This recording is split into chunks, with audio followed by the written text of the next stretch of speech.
Hello, hello, hello. Welcome to Pop of Color Live. It's a music industry late night show for colorful bands and artists. I'm your host, Clara Charron. I'll be completely honest.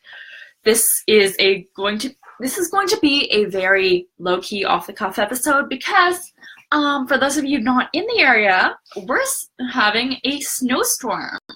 And this snowstorm that started last night and is predicted to last halfway through this week knocked out our power and heat today. So I was without Wi-Fi, which made things hard to prepare and very, very cold. But let's be real. You're here to see my cat anyway. Louise, come. Baby? Yeah, she'll come and do her thing. Baby. Anyway, she's underneath my bed and will nip at my toes. So yes, that is it. So yes, yeah. For those following my adventure, your bad snowstorm. However, that's not going to rain on my parade when it comes to today's episode, which is going to be on the record release countdown. Hey, Adrian. And yeah, last week's episode did really, really well. I'm shocked. 16,000 people. 16,000 eyeballs. So that'd be 32,000 eyeballs if you count one eye. Lame jokes aside, I am doing really well despite this snowstorm that knocked out my electricity and heat today. Today's tea, as voted by those of you who participated in the poll, is David's Tea's Throughout Rescue. I wanted to do something very Christmas wintry. I'm also wearing my Christmas sweater to celebrate a bloody snowstorm in mid-April. Hey, Sophie! For those of you who have been followers since December, you might know that this is the Christmas candy cane sweater I wore for my Christmas radio special on CKCU because, yeah, I was tempted to do a Christmas episode, but I didn't. But yes, I am wearing a Christmas sweater because it's bloody winter outside. Hey, Nick! So we're going to talk about the news this week. I'm just very, very simple news. I wanted to look at the Digital Media Association's annual music report, which is linked in the description. But I'm going to go over some of the key stats because it's a long, beautiful document, and I wanted to just highlight some of the cool stuff in it. So, subscription revenue grew by 63% in 2017. So this would be people who were subscribing to streaming services. And this is also the higher tiers, the premium subscriptions, and the freemium by the length of their listening and the ad revenue gained. So that's pretty awesome. Also, for those of you songwriters, music publisher revenue grew by 8%. 54% of music listeners reported back saying that playlists are replacing albums in their listening habits. Music piracy is down more than 50% since 2013. Woo! 50% of all listeners on Spotify, 50% of all listening on Spotify is to a playlist of some sort. And the last thing I found in there that I thought was really cool and worth bringing up was two top 10 lists side by side of the top 10 songs listened to on YouTube in 2017 and the top 10 songs played on American terrestrial radio in 2017. And it's in the report that I linked, but I'm going to just read them out loud just to show you guys the difference. So on YouTube, the number one is Despacito. Number 2 is Ed Sheeran's Shape of You. Number 3 is Mi Gente. Just so you know, I don't speak Spanish. And 6 of the songs on YouTube who have been in the top 10 are Spanish. So there's clearly a Spanish-speaking demographic that's really taking its stride. So if you're able to write songs and do Spanish better than me, go for it. Maluma, number 4. Bruno Mars, That's What I Like. Ahora Dice, 6. El Marante, 7. Jason Derulo's Swalla, 8. DJ Khaled on the 1 with Justin Bieber, Quavo, Chance the Rapper, Lil Wayne, that whole posse, 9. And Enrique Iglesias, Subime la Radio, 10. Now on terrestrial American radio, number 1 was Ed Sheeran's Shape of You. 2 was Bruno Mars's That's What I Like. Chainsmokers and Coldplay's Something Just Like This was 3. Zed and Alessia Cara's 4 was Stay. Alessia Cara's Scars to Be was 5. Despacito only came at number 6. Shawn Mendes' There's Nothing Holding Me Back was 7. James Arthur's Say You Won't Let Go was 8. Imagine Dragons' Believer, 9. And Maroon 5 feat. Kendrick Lamar, Don't Want to Know, 10.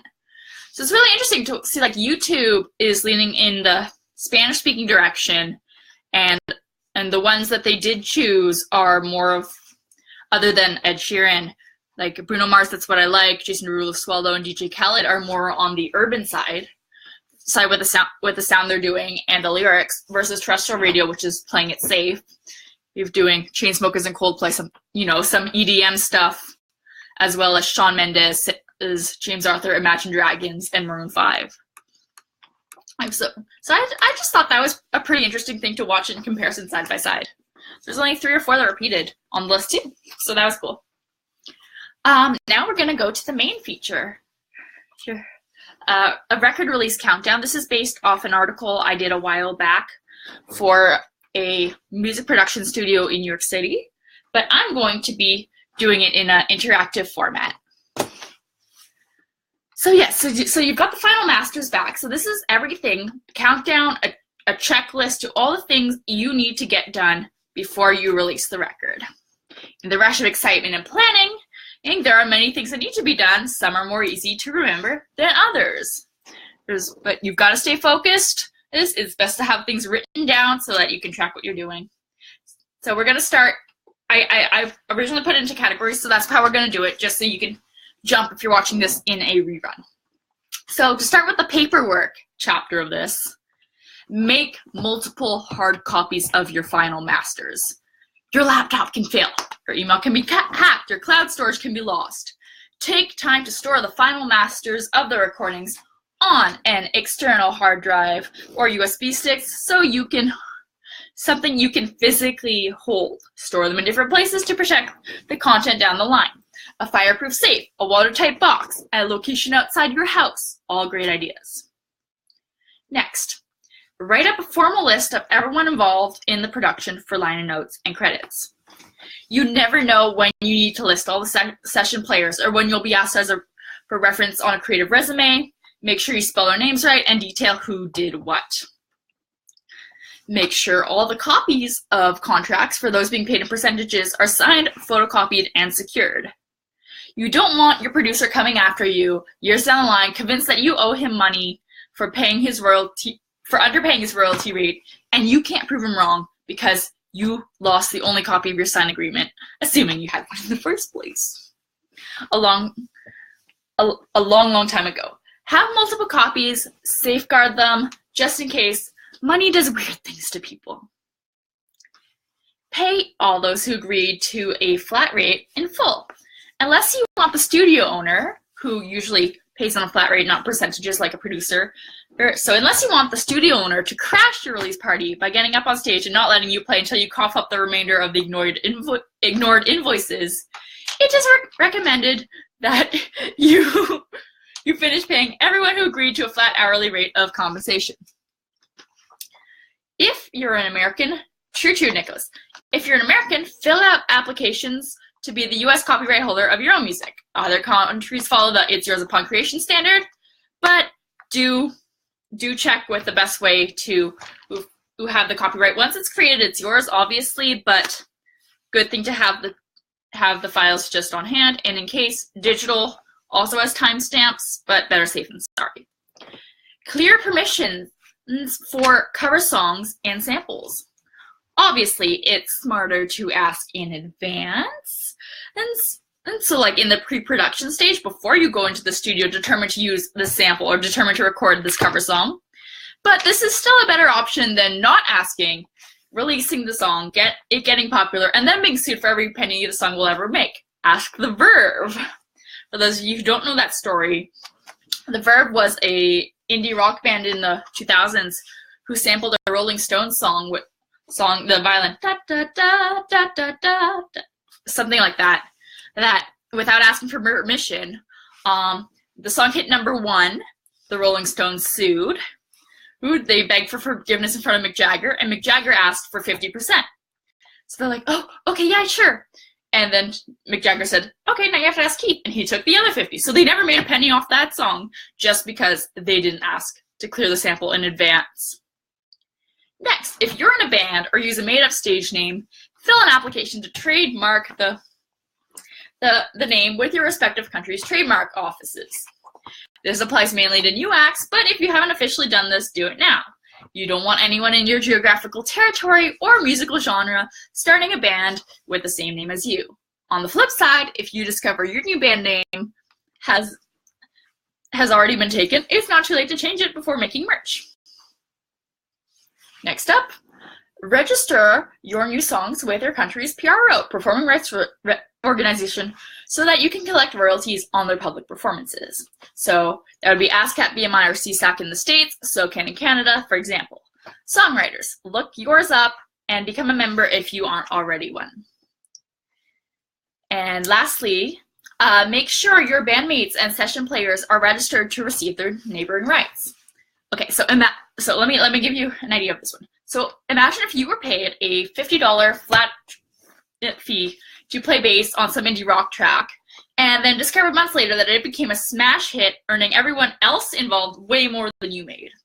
You're not the performing artist, and you didn't write the song, but you might be entitled to neighboring rights royalties. There may be money waiting for you if your name was correctly listed on the liner notes. It's worth signing up with your local neighboring rights royalty to keep tabs on that. This offer is not currently available in the United States of America. They don't have neighboring rights yet, so if you are, hey Autumn, if you are an American session musician, negotiate a higher rate or percentages up front, because you're not going to get a royalty if the song blows up. So next chapter on this countdown is the recorded package. So the first step you want to do is to start searching for inspiration for your cover art. Do you want a traditional photograph, an illustration, something abstract? Put together a folder of visuals you like magazine ads, book covers, museum art, ads, anything, and try to laser focus on what you like of these and what your inspiration is for conveying your album or your EP or your singles song into a visual form. Start contacting and consulting with photographers and or graphic designers. Try on the outfit you were thinking of wearing a few days before to make sure you like it and nothing is broken. If there are problems, it gives you a bit of time to find a backup plan from your current closet or go shopping to replace a particular piece. If you're doing a traditional photo shoot, book as much of the day off as possible and try to check the weather forecast so that you make sure you get a decent natural light. Natural lighting works amazingly. It's the best thing, especially indie artists like us who can't afford to get full-on studio lighting or rent a studio. If you're able to get somewhere with good natural lighting, try to see if you can book as far in advance you can for as much of the day you can on a day that's guaranteed to be sunny. Pay the photographer and or graphic designer in full. Make sure you clear the rights to reuse the image and fonts as you please for commercial purposes. Like that, you don't need to wait for their permission every time you're printing a promotional poster or a run of t-shirts.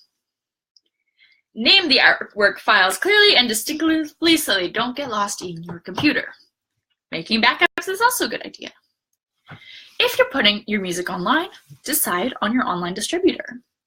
There are a few of them out there, so shop around and compare whose package would best suit your needs. Online music distributors don't upload your music instantly, but ask you to choose a release date to show in the details underneath the title. It is recommended that you choose at least a month away, because while the music distributors can technically get an album live in a shorter period of time, the streaming services or online stores themselves do routine quality checks that can hold up a release when they're just checking a bunch of randomly selected material. So think of it like an airline, like airline security. Yes, you could technically get in quicker, but if you're chosen for a random spot check, like you're late. So get there early. Gives you more time to promote anyway. Nothing is more embarrassing than announcing your new album is now on iTunes, but search results are empty. If you plan on making physical copies, don't create an account with a distributor yet. Keep reading. If you're offering your fans a run of physical CDs, scope out pressing and duplication companies. Find out how much they charge, their minimum order if you only want to make a few of them. So say if you have to minimum order 500 of them, but you don't have that many fans who are likely to buy it, you might want to try a different pressing plant. How long it takes to make and ship them. You don't want to release an EP a month from now, but not have cassettes on hand to sell for another 3. Try to find a company in your country or one your country has a beneficial trade agreement with, so you don't have to pay too much in duties at the border on the heavy boxes of CDs. If you're offering fans a run of vinyl records, scope out vinyl mastering engineers and pressing companies. Mastering music to vinyl is a different process than just mastering it for an MP3 format to sound good. So you're going to need a different mastering process. Ask your recording studio if they can recommend anyone. They might even offer the service in-house. If not, use Google. This can be done over distance, as you're basically transferring the final mixed stem files to the specialized engineer for mastering all over again. Then, like our pressing companies, same rules as with CDs, but you might want to order a slightly larger number than you know you need to accommodate breakage, because vinyl is notoriously fragile. So once you have the recorded package into consideration, start narrowing down the release date. You can create the account with your online distributor either now or once you have the physical copies in hand. If you're doing a 100% digital release, so say my Chai Tea Lattes EP from last October was 100% digital, no physical copies, you're all set. The most popular release date for albums is towards the end of the work week, think Thursdays or Fridays, but if you're a smaller artist, you might prefer not to release your album on the same day as the biggest superstar in your genre. You can either use major holidays to your advantage, an EP of breakup songs on Valentine's Day, or avoid them like the plague. No way am I doing a record release on New Year's Day. Everyone is too busy / hungover to care. So next chapter, the release party. So step 1, honestly evaluate your draw and your brand. Make a kind of a wish list of all the venues you would like to have your release party at. 2 main factors come into play when you're deciding what venue would be right for you: capacity and environment. So capacity, simply put, is the number of bodies that can safely fit in a room. Ideally, you want all your concerts to be to a sold-out packed house, so it's better to sell out a small theater than play an empty arena. What is your draw? How many fans can you safely promise the venue that will come and see you play? Booking agents want to know whether it's worth blocking an evening off their calendar for you instead of another act. Don't blatantly lie to them or you'll be blacklisted across town. Pull up the geographical territory filter on your email list or your most active social media platforms, and only count fans within, say, a 1-hour trip radius of you. Everyone else who comes is won over through the effort of hard marketing. The second factor of this is environment. Would your music be a good fit for this establishment? Would they be proud to promote your logo right next to theirs? Will the venue regulars bob their heads to your sound? A death metal band, for example, might not be welcomed at a seniors bingo hall. An artsy jazzy trio isn't likely to win over the Saturday night crowd at a rowdy country saloon. An edgy rapper best known for political lyrics isn't going to get to play the lunchtime set at a family restaurant anytime soon. Save yourself the time and make yourself look good and considerate and professional by researching and only applying to places that make sense. Next up, contact the booking agents. Find out who is in charge of deciding which artists get to play with the venues you want. It's not always the owner of small bars, for example. Ask other bands you know who have played there if you're unsure, and contact the booking agents politely through their preferred channels. So if they like being hit up in the DM, you can do that. If that's something they don't prefer and they want an email or a telephone call, do that. Book your venue. Depending on the popularity of the venue, it may already be booked. That's why it's important to have multiple places in a wish list. But once you find a great place, confirm and get the details in writing. Next up, announce the release party. Make it a Facebook event so it shows up in fans' news feeds. Maybe even make a Facebook ad campaign. Pre-sales of tickets are your best friend, so you can have a good idea of the number of people dedicated to coming to your show in advance. If the venue's website does ticket sales, go with them. If they don't, use another trusted and secure way to handle ticket sales. Contact local media outlets. Offer them free tickets in exchange for a review or an interview.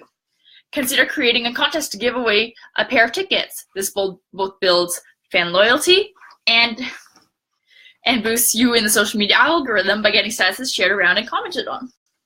So next up, merchandise. Brainstorm what kind of merchandise you want to order.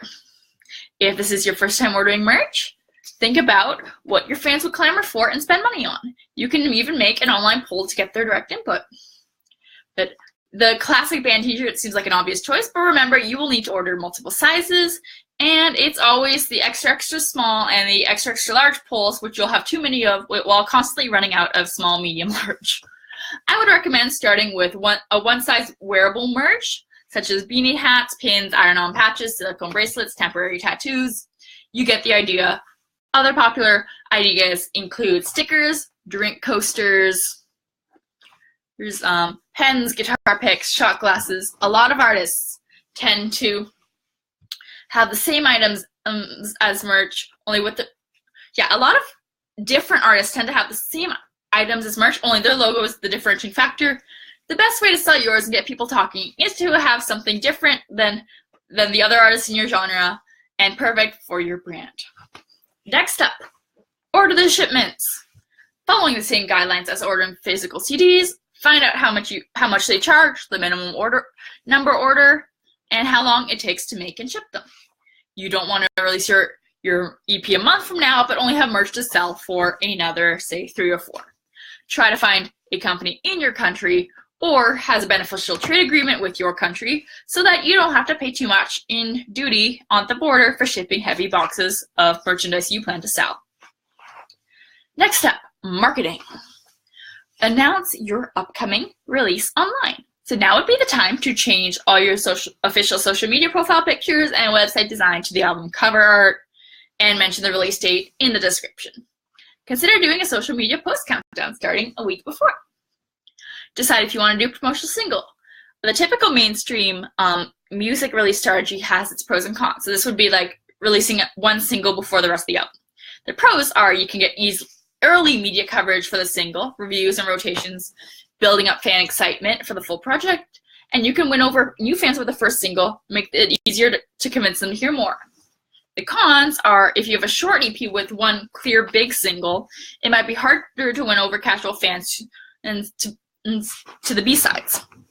If you're counting on your fans to own physical copies of your record, they might decide to stream the rest of the project instead if that's the only place to hear the first single. It's completely up to you, but you know your genre, your project, and your fans the best. If you want to do an exclusive premiere, contact blogs one at a time. An exclusive premiere is when one place has the sole exclusive access to your new music for a specific period of time. So for example, Adele's 25 album uses this technique on a large scale by only having her songs available for purchase, no streaming for the first year after its release. True, Nick.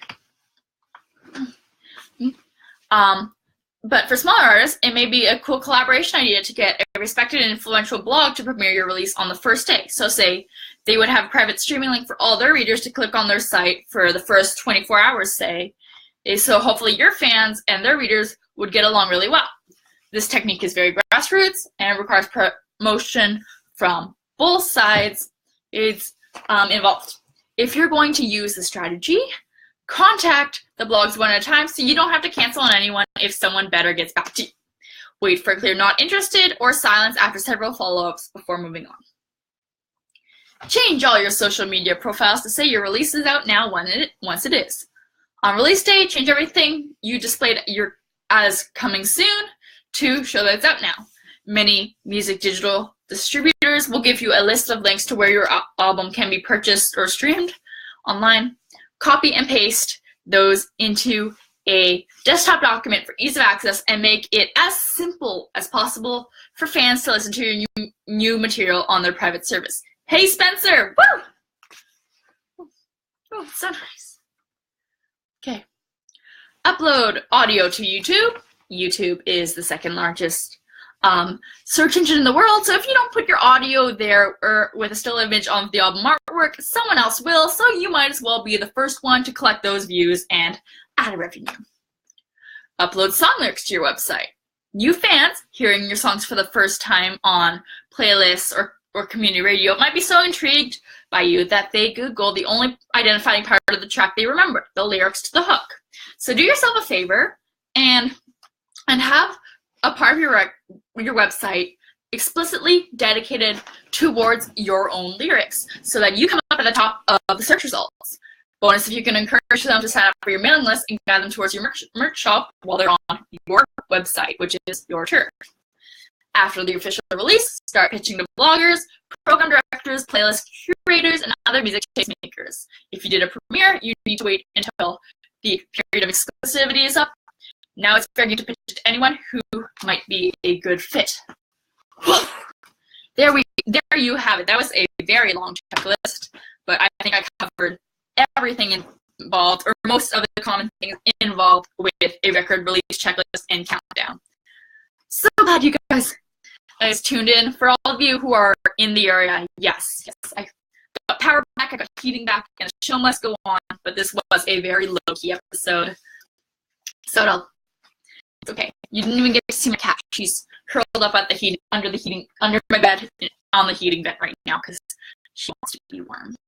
So yes, last minute housekeeping kind of stuff. I'm having a special promotion on my artist services link in the video description. And so until the end of the month, if you purchase any of them, I will send you tea in the mail to anywhere you are in the world. So please check that out if you want tea or if you want a bio written in EPK or say a social media audit. Yeah, I'm so glad you guys made it. I'm so glad I made it. I'm so glad I have warmth again. And once again, I am Clara. I am so happy to be here. Stay colorful, stay sparkly, have a fantastic week, and go get those music industry dreams and goals. Bye. There we go.